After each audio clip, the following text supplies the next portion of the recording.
오늘 본문의 말씀을 가지고 하나 되기 위하여 하나가 됩시다. 그런 제목으로 잠깐 동안 은혜를 나누겠습니다. 지난 시간에 우리가 로마서 14장까지 우리가 살펴보았습니다. 바울은 그리스도 안에서 하나된 믿음의 공동체가 아디아프라 본질적이지 않은 것을 가지고 서로 비방하거나 업신여기거나 판단하거나 하는 것을 하지 말라 권면하면서 오늘 본문에는 우리가 하나가 되어야 한다라고 말씀을 하고 있습니다. 당시 로마 교회는 유대인들도 있었고 이방인들도 많이 섞여 있습니다. 이 이방인은 그냥 한마디로 이방인이지만 세계 곳곳에서 때로는 여러 가지 환난과 어려움 때문에 자기의 고향을 떠나왔던 그런 백성들도 있을 것이고, 또 때로는 로마가 워낙 그 당시 정복 전쟁을 많이 치렀기 때문에 포로로 잡혀와 있는, 그리고 때로는 노예가 되거나 또 때로는 겨우 도망쳐서 거처를 정하지 못하고 숨어 다니는 그런 사람들도 있었습니다.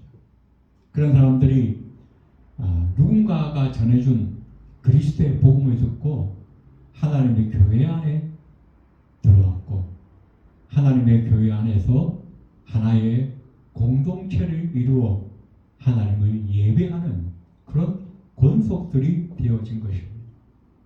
그래서 출신 배경과 또 그들의 자라온 환경과 나라와 민족과 인종과 여러 가지가 다 다를 수밖에 없는, 그래서 참으로 하나 되기가 어려운 그런 공동체였던 것을 우리는 짐작해 볼 수가 있습니다. 자, 그런데 우리가 복음서에 보면 예수님께서 마지막 한 주간, 그 고난 주간에 여러 가지 사역들을 하셨지만 특별히 예수님께서 두 가지는 변하지 않고 지속하셨는데, 첫 번째는 말씀을 가르치는 것과 두 번째는 기도하는 것이었습니다.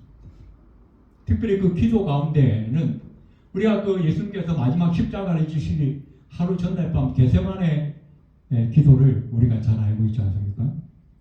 그 겟세마네 기도에서 십자가를 져야 하는 자기의 그 절박한 상태를 놓고 땀이 피가 되도록 기도하셨다라고 성경은 기록하는데, 그 내용 가운데 자기의 제자들을 향한 기도를 빠뜨리지 않고 하셨다는 것입니다.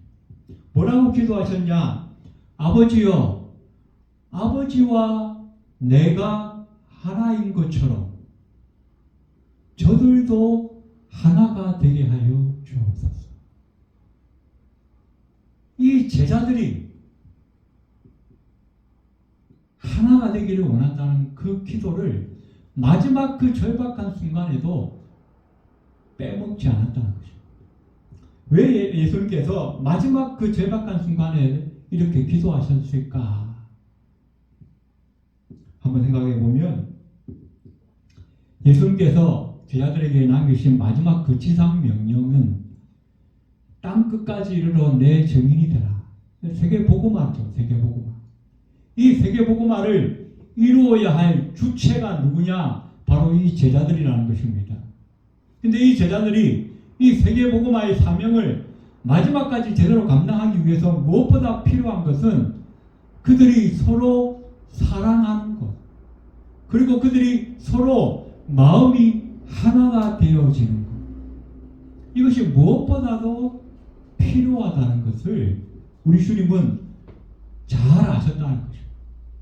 그래서 마지막 그 순간까지 이들이 그 사명을 감당하기 위해서 서로 하나가 되어줘야 한다라고 하나님 앞에 기도하였던 것을 우리는 보게 됩니다.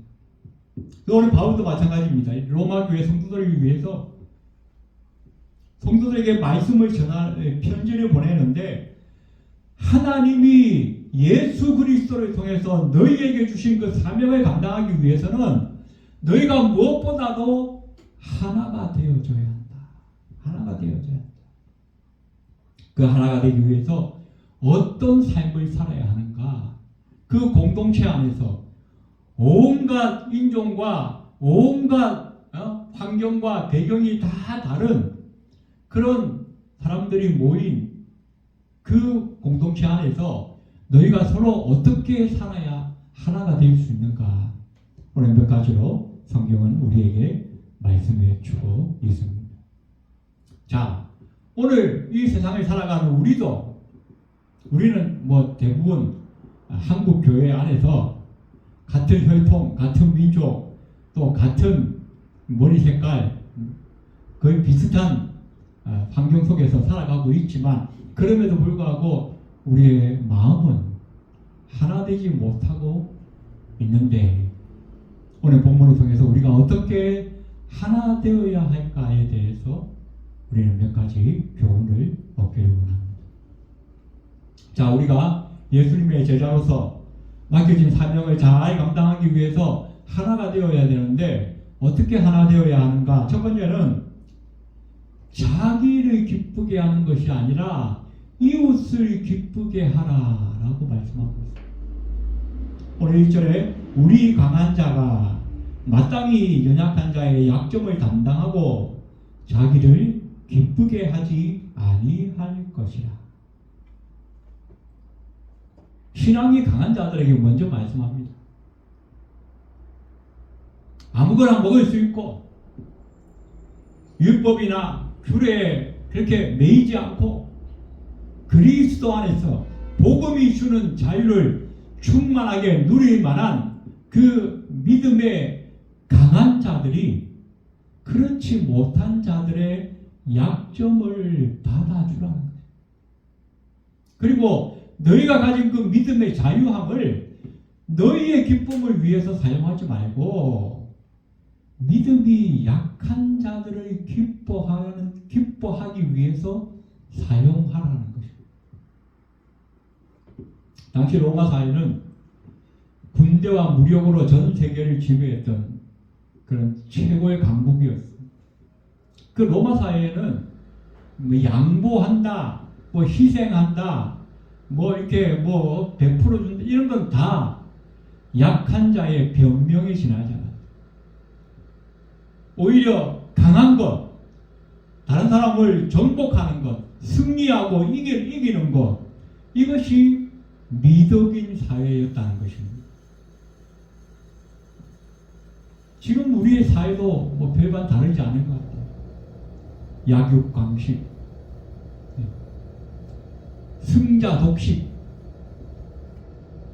오래전에 어떤 코미디에서 한 개그맨이 1등만 기억하는 더러운 세상, 그러면서 그 개그 소재를 가지고 많은 사람들에게 웃음을 자아냈던 그런 기억이 납니다. 이 세상은 1등만을 기억합니다. 그렇기 때문에 어떻게든지 수단과 방법을 가리지 않고 승리해야만 살아남을 수 있는 그런 참 처절한 동물의 세계와 같은 그런 세상을 우리가 살고 있습니다.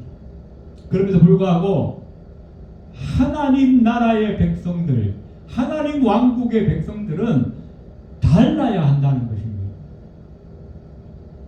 내가 가진 것을 가지지 못한 자에게 나누어 주는 것.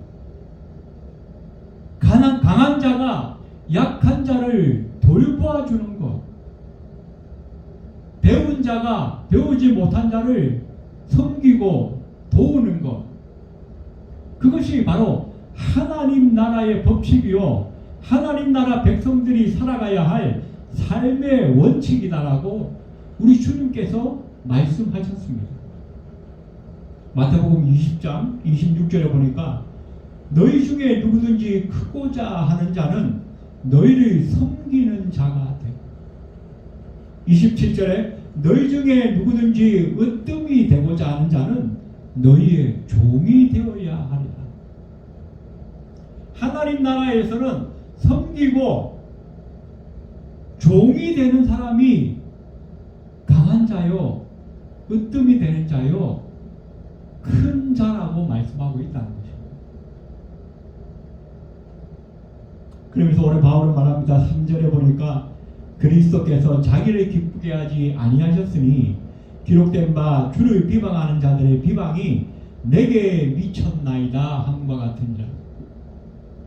시편 69편 말씀을 인용하고 있습니다. 이 말씀은 예수님께서 마지막 고난주간에 그 십자가의 고난을 받으실 것을, 그 그리스도의 순환을 미리 예언한 말씀입니다. 예수님께서 하나님의 말씀 앞에 순종하기 위해서 수많은 사람들의 비방과 조롱과 손가락질을, 침뱉음을, 매맞음을 당하면서 자기의 기쁨을 구하지 아니하고 누구의 기쁨을? 저와 여러분의 기쁨을 구하기 위해서 죽기까지, 처절하게 피 흘리며 죽기까지 당하셨다는 것입니다. 그래서 어떻게 해요? 저와 여러분도 그 주님의 모범을 따라서 나를 기쁘게 하는 것을 목적으로 살아가는 것이 아니라 다른 사람의 기쁨을 목적으로 살아가는 것, 그것이 하나님 왕국의 백성들이 마땅히 해야 할 일이다라고 말씀하고 있습니다. 오늘 2절에 다시 보니까 이웃을 기쁘게 하되 선을 이루고 덕을 세우도록 할지니라. 우리가 다른 사람의 그 기쁨을 위해서, 여기서 기쁨이라고 하는 것은 뭐 육체적인 어떤 그 쾌락, 어떤 재미, 즐거움, 이런 것을 말하는 것이 아닙니다. 타인의 기쁨을 위해서 우리가 산다는 것은 그 사람의 영적인 유익을 위해서 살아야 한다는 것입니다. 우리가 어떻게 하면 저 사람이 나와의 만남을 통해서, 나와의 대화를 통해서, 나와의 교제를 통해서 저 사람이 좀 영적으로 성숙해질 수 있을까? 왜? 내가 보기에 저 사람이 아직도 믿음이 약하여서 이것도 따지고 저렇게 하면 실족하고 껏핏하면 넘어지고 그렇게 한다는 것입니다. 그래서 지금 이 편지를 누구에게 먼저 썼어요? 강한 자가 약한 자를 받아서. 그래서 이 강한 자가 약한 자를 대할 때 어떻게 해야 되냐? 그 사람의 기쁨을 위해서. 그 기쁨이란 건 뭐냐? 그 사람의 영적인 성숙을 위해서 하라는 것입니다. 그 선을 이루고 덕을 세우도록 하라. 이 덕을 세운다는 말은 프로스 오이코도멘, 헬러 이런 이 단어를 썼는데, 이 오이코스라고 하는 단어가 원래 집이라고 하는 의미를 가집니다.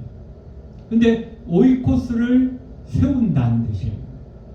오이코도멘, 집을 세운다, 건축한다, 그런 의미를 갖고 있다는 것입니다. 우리가 한 사람을 만나고 한 사람과 교제한다는 것은 뭡니까? 그 사람을 세워주는 것이죠. 세워주는 것. 예전에 그 미국의 대통령이었던 지미 카터 대통령이 재임 기간에는 국민들한테 가장 점수를 적게 받은 대통령 중에 한 사람입니다. 많은 국민들에게 그 지지율이 형편없이 떨어졌어요. 그런데 이 대통령이 퇴임을 하고 나서, 우리가 잘 알죠. 그 대통령 퇴임하자마자 원래 자기가 섬겼던 그 조그만 시골 마을에 그 교회에 가서 다시 주일학교 선생님을 했다는 거예요. 그런데 주일학교 선생님만 한 것이 아니라 이 퇴임한 이후에 이 지미 카터는 전 세계를 다니면서 헤비타트 운동을 하게 됩니다. 헤비타트가 뭐냐면 물질적으로 어렵고 가난한 자들에게 또 그리고 열악한 환경에 있는 사람들에게 집을 지어주는 거예요. 그런데 단순히 사람이 살 거처를 지어주는 것이 아니라 그 집을 짓는 그 활동들을 통해서 그 도움을 통해서 무너지고 내려앉아 있는 주저앉아 있는 그 사람이 낙심과 절망 가운데 있는 그 사람의 심령에 새로운 소망을 주고 새로운 희망을 주는, 그래서 궁극적으로 집만 지어주는 것이 아니라 그 사람의 인생을 새로 지어주는 그런 사역들을 했다는 것입니다. 우리가 성도와 성도 간의 교제를 하는 것도 마찬가지입니다. 하나님에 대해서 불신을 갖거나 또 여러 가지 환난과 어려움으로 인해서 낭망하고 주저앉아 있는 그 성도들에게 우리가 하나님의 사랑을 증거함으로 말미암아서 그 사람의 인생이 다시 한번 일어나도록, 하나님을 향하여 비전과 소망을 가지고 다시 한번 일어날 수 있도록, 용기를 가지고 소생할 수 있도록 세워주는 것, 그것이 우리의 교제의 사역의 목적이 되어야 한다는 것입니다.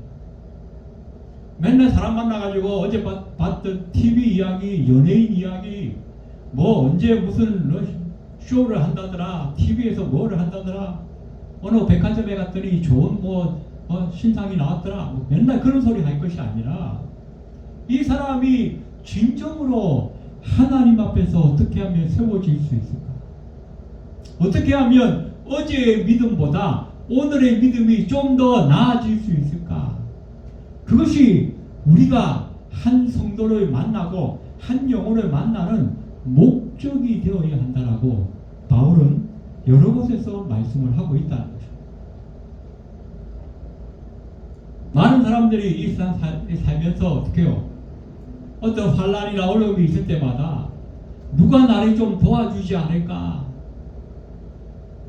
저 사람이 나를 위해서 좀 희생해 주면 어떨까? 그런 생각을 합니다. 그러나 성경은 뭐라고 합니까? 다른 사람이 너를 위해서 희생해 줄 것을 생각하지 말고 네가 먼저 희생하고 헌신할 것을 생각하라는 거예요. 우리가 잘 아는 고린도전서 13장에 사랑은 자기의 유익을 구하지 아니한다. 그 말은 무슨 말입니까? 다른 사람의 유익을 먼저 구한다는 거예요.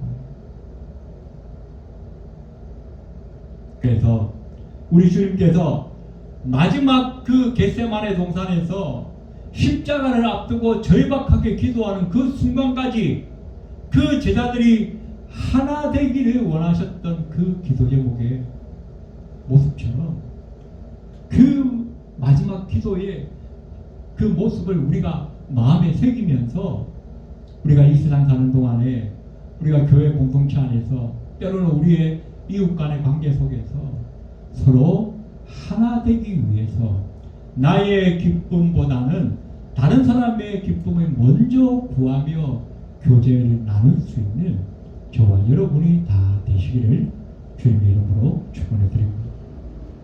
자, 두 번째 우리가 하나 되기 위해서 어떻게 해야 되나? 서로 뜻을 같이 하라라고 말씀하고 있습니다. 오늘 5절과 6절 보니까 이제 인내와 안위의 하나님이 너희로 그리스도 예수를 본받아 서로 뜻이 같게 하여 주사. 뜻이 같게 하여 주사. 우리가 하나 되려면 먼저 뜻이 같아야 한다는 것입니다.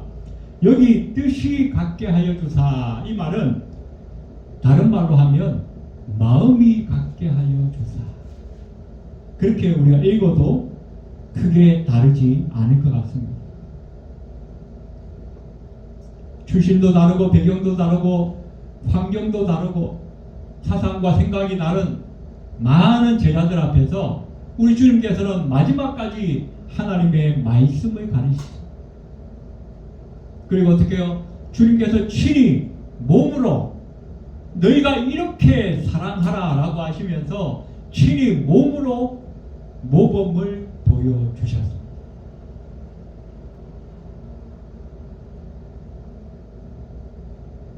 오늘 사제의 바울은 이렇게 말합니다. 무엇이든지 전에 기록한 바는 우리의 교훈을 위하여 기록된 것이니 우리로 하여금 인내로 또는 성경의 안위로 소망을 가지게 합니다. 5절에도 보시면 우리 하나님을 향해서 인내와 안위의 하나님이라고 말씀하고 있습니다.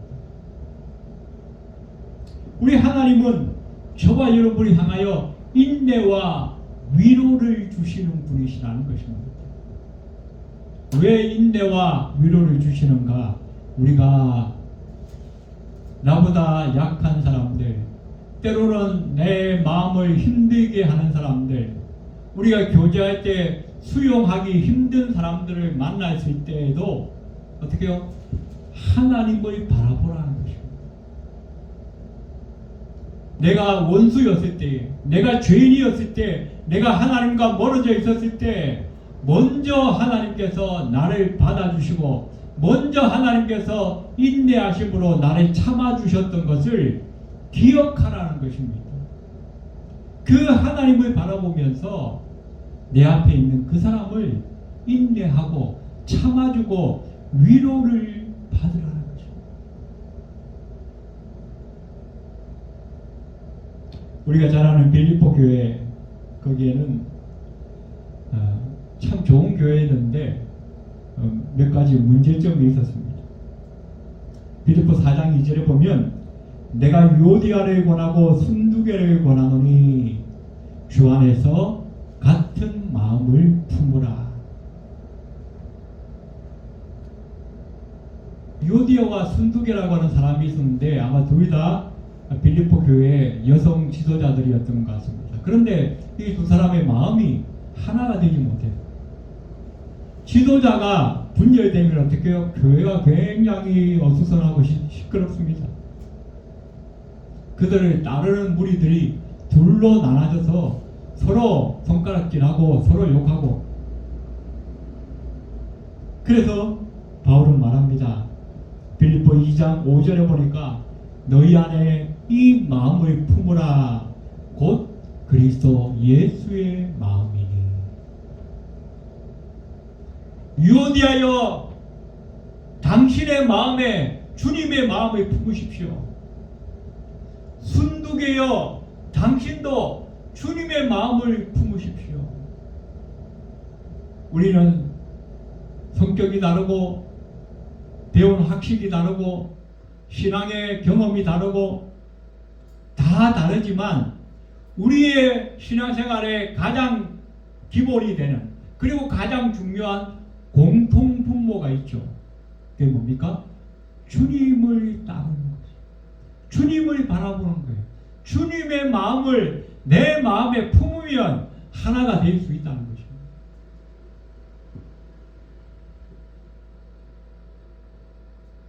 우리 주님께서 하나님의 뜻 앞에서 자기의 뜻을 내려놓고 죽기까지 복종하셨던 거죠.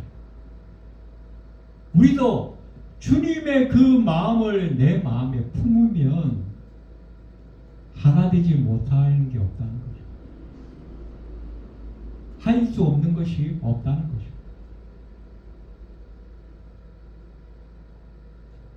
그래서 우리가 교회 공동체와 우리 이웃 간의 관계 속에서 하나 되기 위해서 두 번째로 중요한 것은 서로 마음이 하나 되어야 되는데, 그 마음을 어떻게 하나 되게 하는가? 주님의 마음을 내 마음에 품는 거죠. 자, 세 번째 하나 되기 위해서 우리는 어떻게 해야 되는가? 서로 받아주어야 한다라고 말씀하고 있습니다.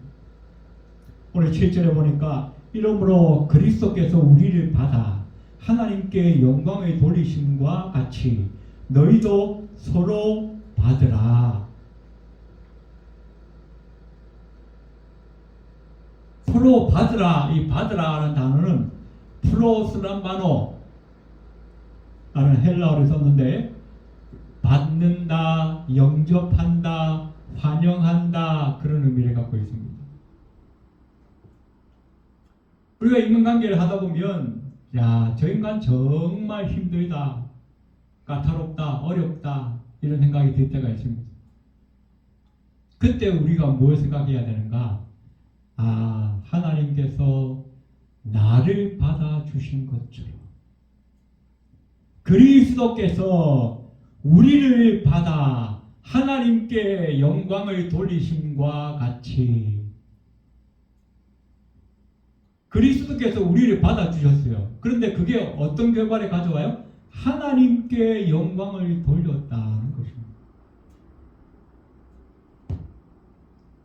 그럼 우리도 어떻게 해요? 우리가 다른 사람을 받아주고 그 사람이 나로 인하여서 신앙적인 영적인 성장을 이룰 수 있다고 한다면 그 사람과 나와의 관계가 좋아지는 것뿐만 아니라 하나님께 영광이 돌아간다는 것입니다.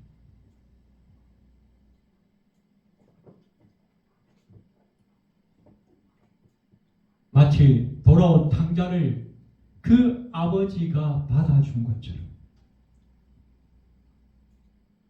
여기에 보면 재미난 사건이 있는데 이 엄청난 아버지의 사랑을 받은 이 탕자는 그 이후에 변화가 일어납니다.